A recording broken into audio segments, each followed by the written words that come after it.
Welcoming all to today's presentation, Agrochemical or Pesticide Poisoning and Medico-legal Aspects with Practice MCQs. What are agrochemicals then? A broad category that includes all chemicals used in agriculture to enhance crop production, improve soil health and protect plants. They are crucial for modern farming to increase yields and ensure food security. Examples: pesticides, fertilizers, growth regulators, and soil conditioners. Now you can understand agrochemicals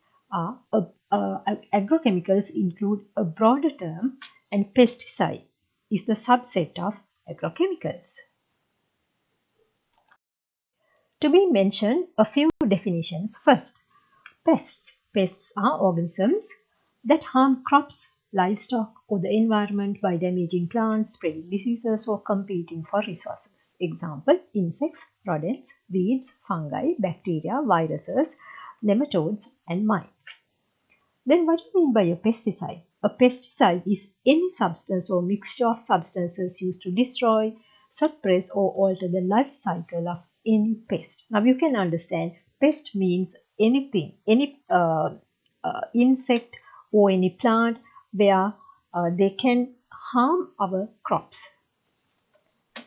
Types. Actually, this is not a very good list, but important ones are included here. Insecticides, as you know, pesticides that control or kill insects. Herbicides control or kill weeds. Fungicides that control fungal diseases. Rodenticides that control rodents like rats and mice. There may be bactericides, nematicides, acaricides, or insect growth regulators as well to control the growth of insects. Moving to another aspect, is it necessary to have regulations while handling pesticides? Definitely, because such substances actually contain toxic materials. So, there should be a regulation to protect public health, safeguard the environment, because there may be certain heavy metals poisoning as well, exposure to heavy metals and certain other chemicals. So as a result, we have to have certain regulations to ensure food safety, and there may be a mixture with pesticides of our food, promote sustainable agriculture, and comply with international standards as well. As a result, Sri Lanka has implemented pesticide regulations to protect public health, the environment, and promote sustainable agricultural practices. The key regulation include in the Sri Lanka Control of Pesticide Act. It describes about process of licensing, importing, packaging, labeling, storing, formulating, and transporting of pesticides, and also including sales, how to transport, and everything. So if you know this much, this is more than enough. How about the circumstances of poisoning with pesticides? Occupational exposure, obviously. Workers such as farmers, agricultural workers, and pesticide applicators who have frequent contact, yes, definitely.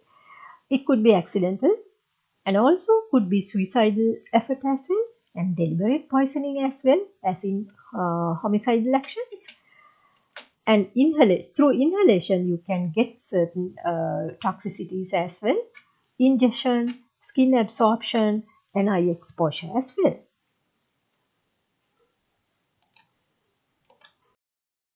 Just to summarize about the former slides.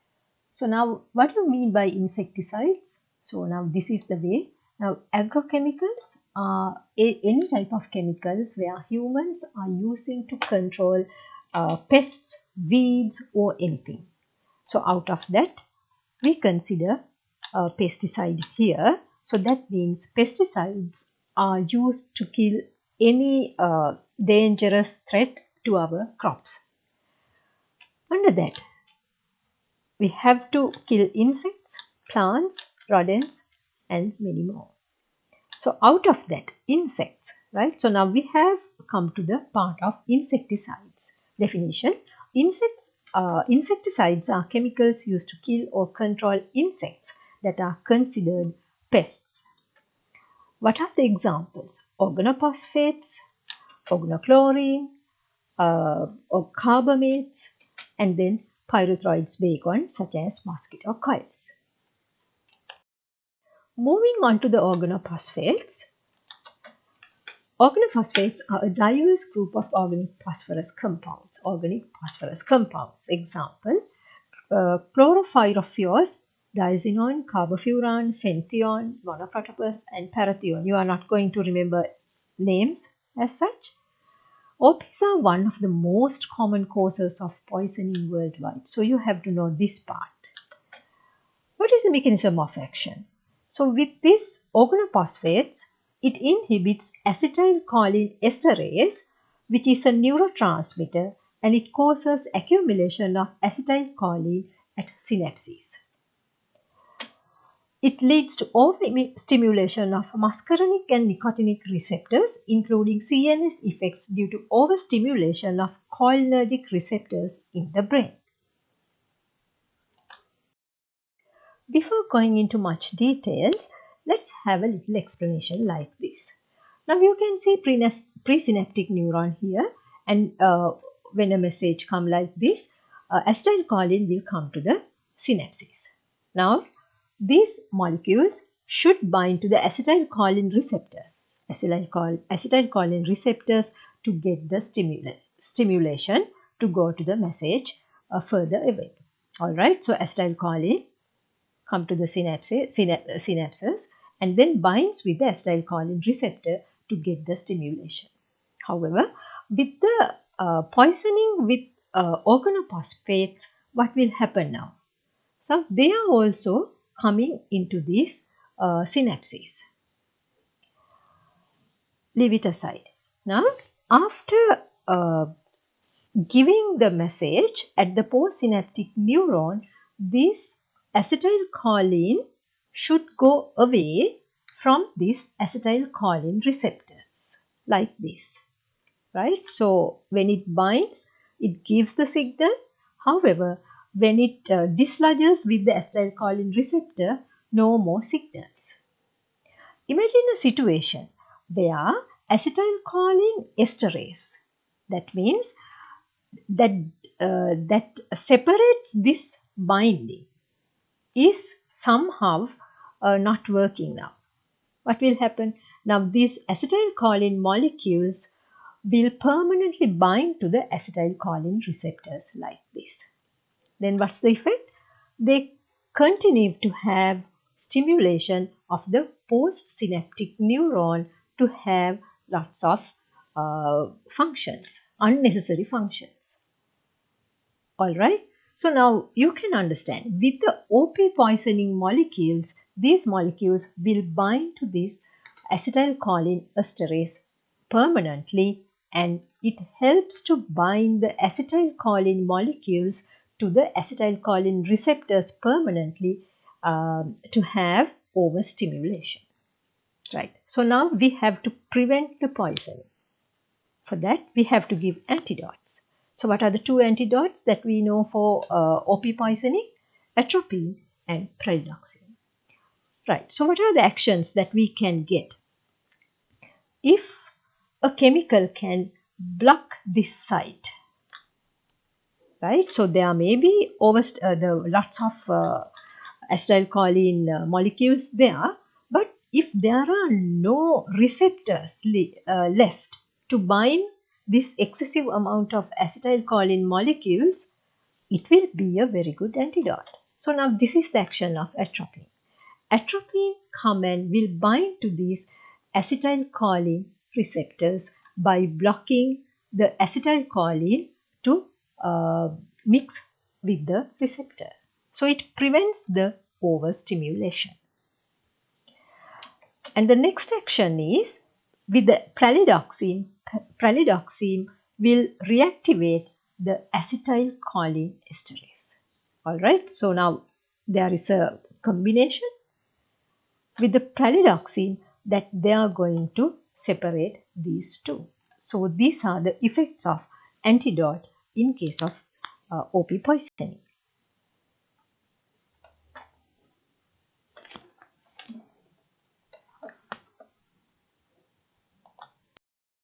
Just to have a flow chart, inhibition of acetylcholine esterase by organophosphates occur at the synapses of the nervous system. So it leads to accumulation of acetylcholine at synapses. It will accumulate central nervous system, peripheral nervous system and neuromuscular junction. It causes what? Neurotoxicity.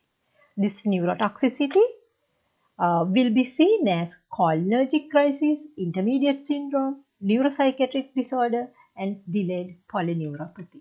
I'm going to explain it later, right? So now this is a very good summary to be understood, right? So now it causes neurotoxicity. As you can see, it overstimulates the nervous system, having neurotoxicity with cholinergic crisis, overwhelming parasympathetic effects, intermediate syndrome, neurosynaptic disorders, delayed polyneuropathy.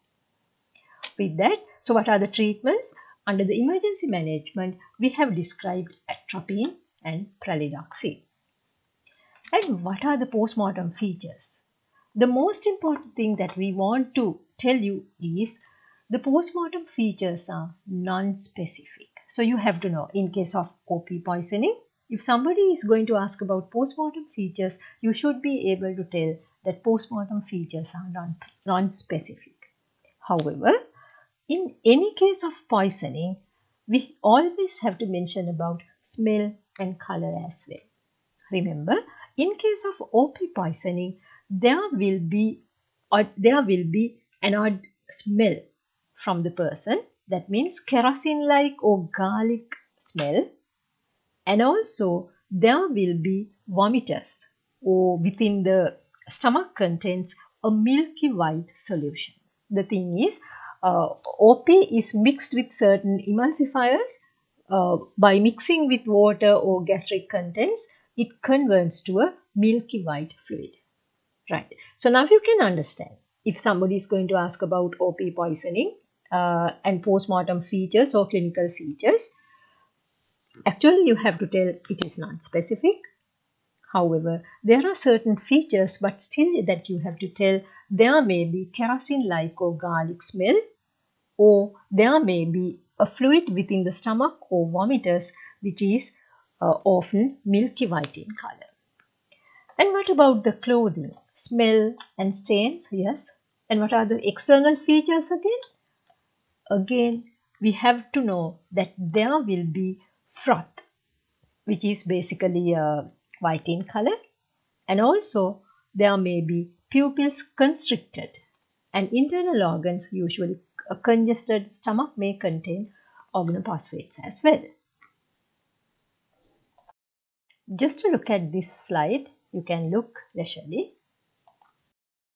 Clinical features of organophosphate poison. Right, so here it's a bit complicated, but I am going to make it as simple as possible. Right, now with accumulation of organophosphate at synapses, there may be lots of clinical features. It could be in the form of muscarinic effects.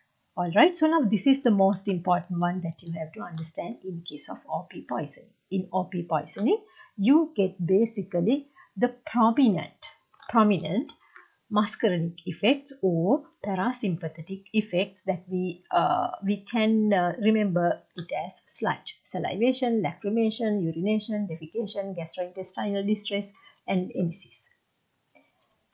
And also, because acetylcholine is not confined to parasympathetic neuronal system, there may be certain other effects as well. So, as a result, you can get nicotinic effects as well.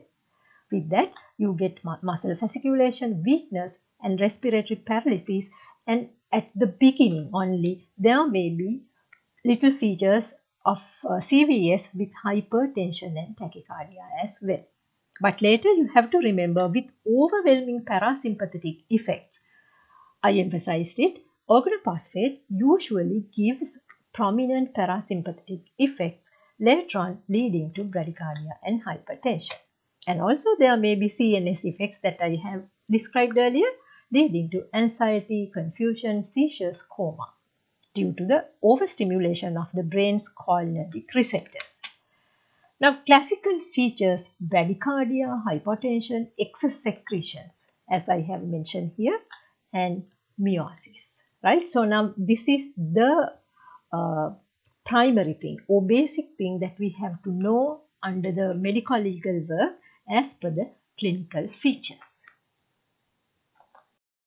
Earlier I have mentioned about features of neurotoxicity, and there are 4 stages. The first one, as I have mentioned you earlier, overwhelming parasympathetic stimulation. So for that we tell cholinergic crisis or cholinergic toxidrome refers to a collection of symptoms caused by excessive cholinergic activity leading to the manifestation of muscarinic and in lesser amount nicotinic effects, right? So acute symptoms, overstimulation of parasympathetic nervous system, example bradycardia, bronchospasm, excessive salivation.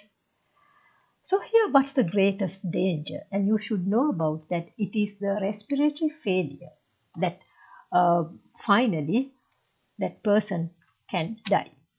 And the second stage, that may be in 3 to 5 days, there may be, not in all ways, in certain cases, intermediate syndrome, that means delayed onset of symptoms in the form of muscular weakness and paralysis, often 1 to 4 days after the exposure.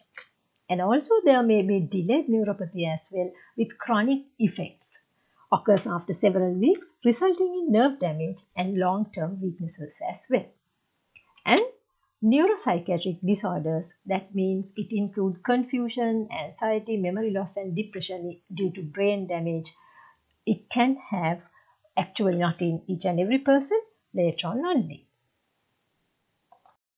Moving on to the postmortem features in organophosphate poisoning, external findings. Always in case of postmortem findings, there are 4 sub aspects that you can consider: clothing, external findings, internal findings, and sometimes investigations as well. Signs of asphyxia. There may be features of congestion of face and cyanosis of the lips, nose and fingers. Characteristic odor from the corpus or from clothes or vomiters. Example, garlic or kerosene, as it is dissolved in kerosene base.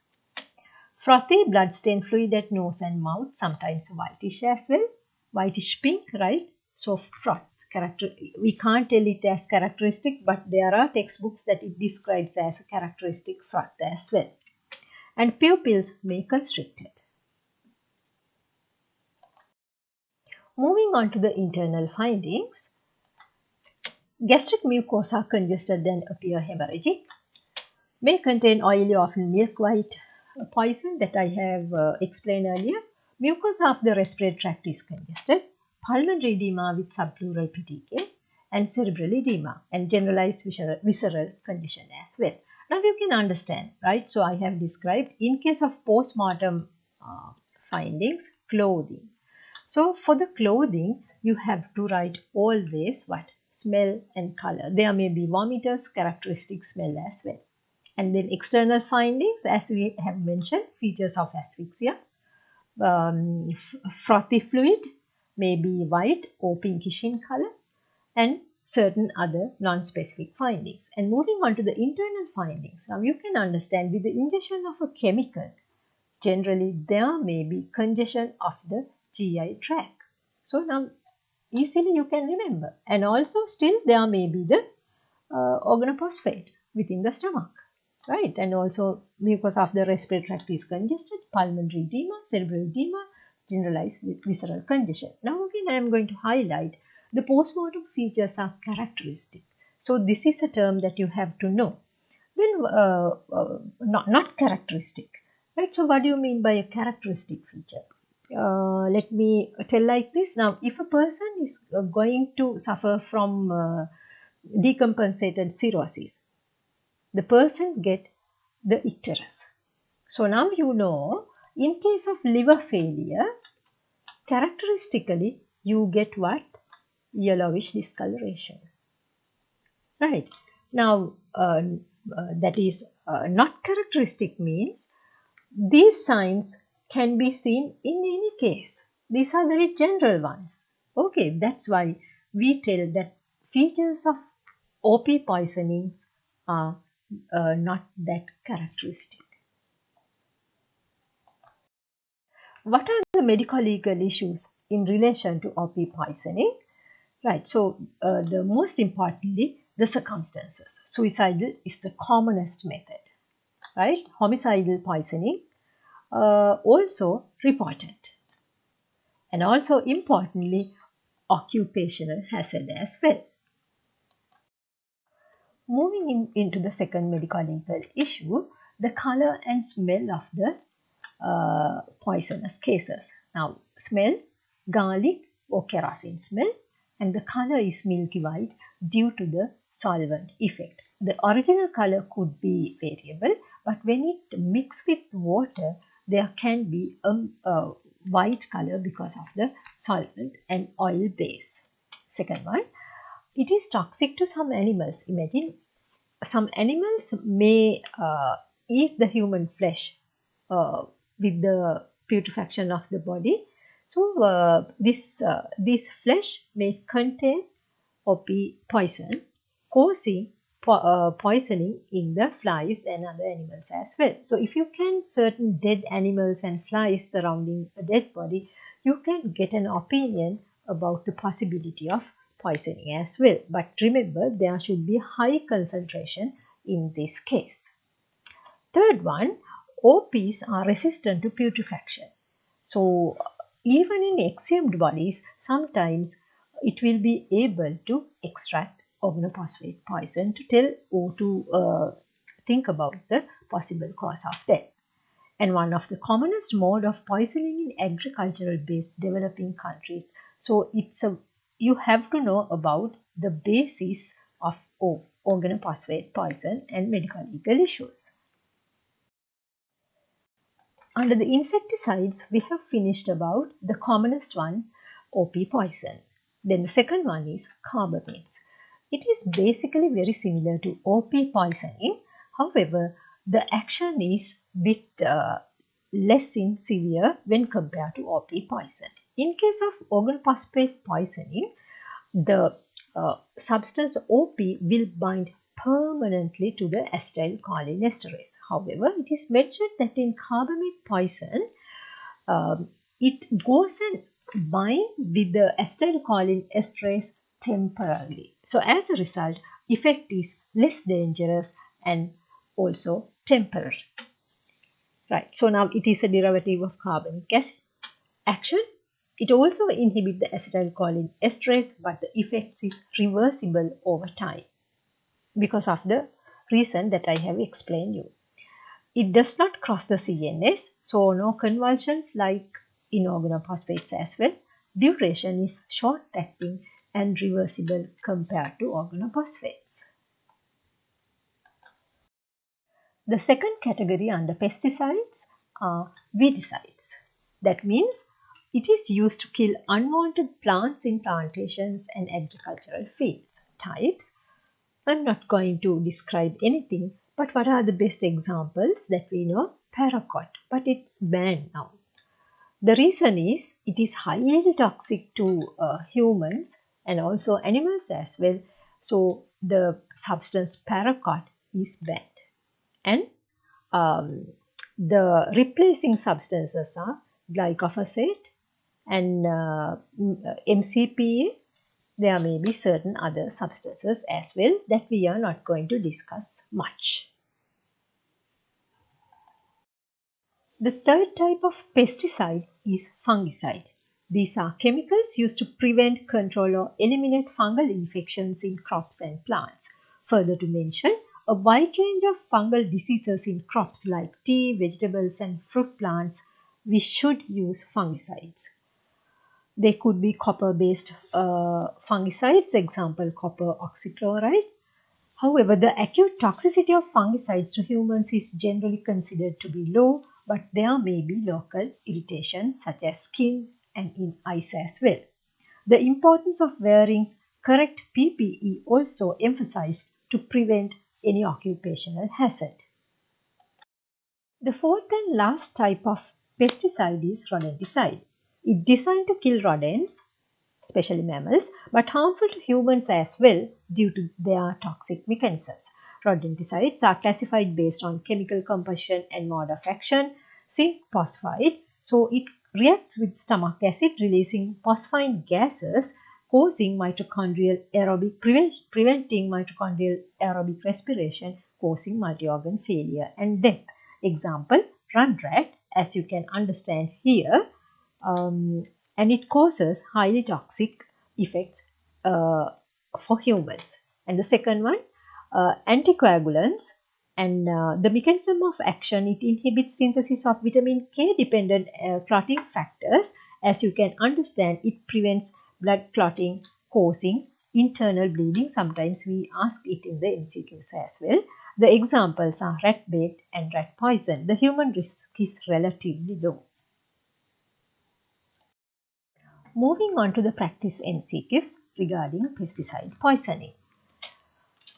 Heavy metal poisoning is observed in pesticide handlers. It's definitely correct because sometimes heavy metals may be a contaminant or a component in pesticides, especially in rodenticides and certain other types of pesticides.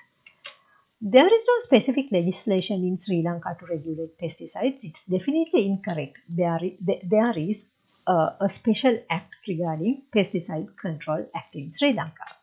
Sample collection during ward work is the responsibility of the house officer. Yes, it is. That's why you are taught with forensic medicine. So, if you are not going to collect certain things, that means you are going to help to destroy evidence such as collection of urine sample, maybe to advise not to have a bath or to collect certain vomiters or samples. So, likewise, so it is your duty to collect. If death occurs due to pesticide poisoning, the cause of death is written in the B33 form. Here, I just want to tell, you can write the cause of death if you know it is over the BHT, because it's on the BHT. It's your duty basically. By ward people, they are the one who know about the cause of death. So, it's no harm in writing about the cause of death over the BHT.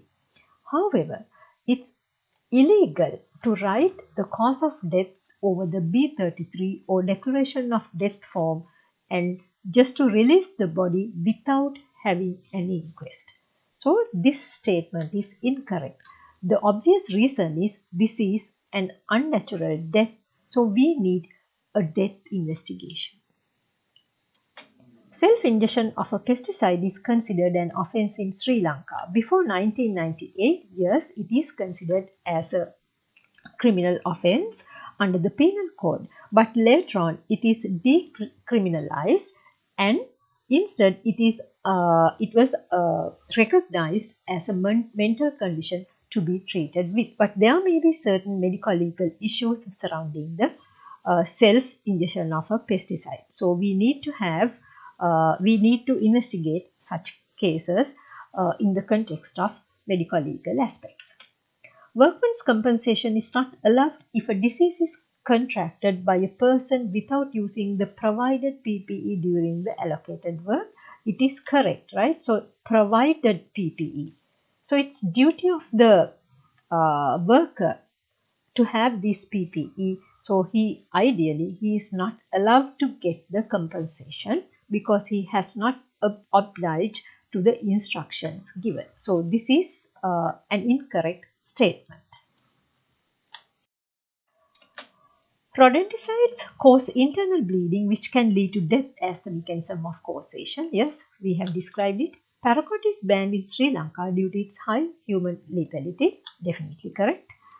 In opiate poisoning, overstimulation of the sympathetic nervous system is the primary effect. No, it is incorrect. It is the parasympathetic stimulation, primary effect. Overwhelming effect is with parasympathetic system. Carbamate is long acting than OP poisoning. No, it's incorrect. The mechanism of action is same, though the OP is going to bind with acetylcholine esterase permanently when compared to carbamate. So as a result, the action is less in carbamate because it has the reversible kind of binding with acetylcholine. So this is incorrect. The action of carbamate poisoning is reversible in human body. Yes, it's true. But whereas to this, it is generally considered OP is serious or it is basically irreversible. But we are going to give antidotes, you have to remember, but theoretically this is how that we tend to teach. That means carbamate poisoning less in severity, and it is a kind of temporary binding with the acetylcholine esterase, whereas to that in case of OP poisoning it is described theoretically that it is going to bind permanently. The action of OP poisoning is irreversible in human body, so it is incorrect. OP poisoning is diagnosed during an autopsy examination with specific findings to it, but you have to know the findings are non-specific, so as a result the response is incorrect. The classical triad of symptoms in acute OP poisoning includes meiosis, bronchoria and bronchospasm. What do you think? Yes, it's correct. Parasympathetic effects. The main mechanism of toxicity in organophosphorus poisoning is due to excess dopamine release. No, it is incorrect. It is the accumulation of acetylcholine within the synapses. Acetylcholine due to the ineffectivity with the binding of insecticide with the acetylcholine esterase.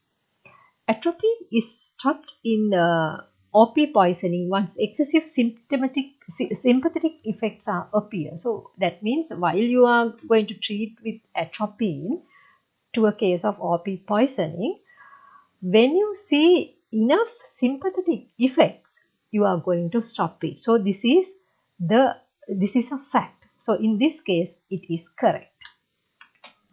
Kerosene-like smell or garlic smell is observed in OP poisoning. Yes, characteristic smell and color we described.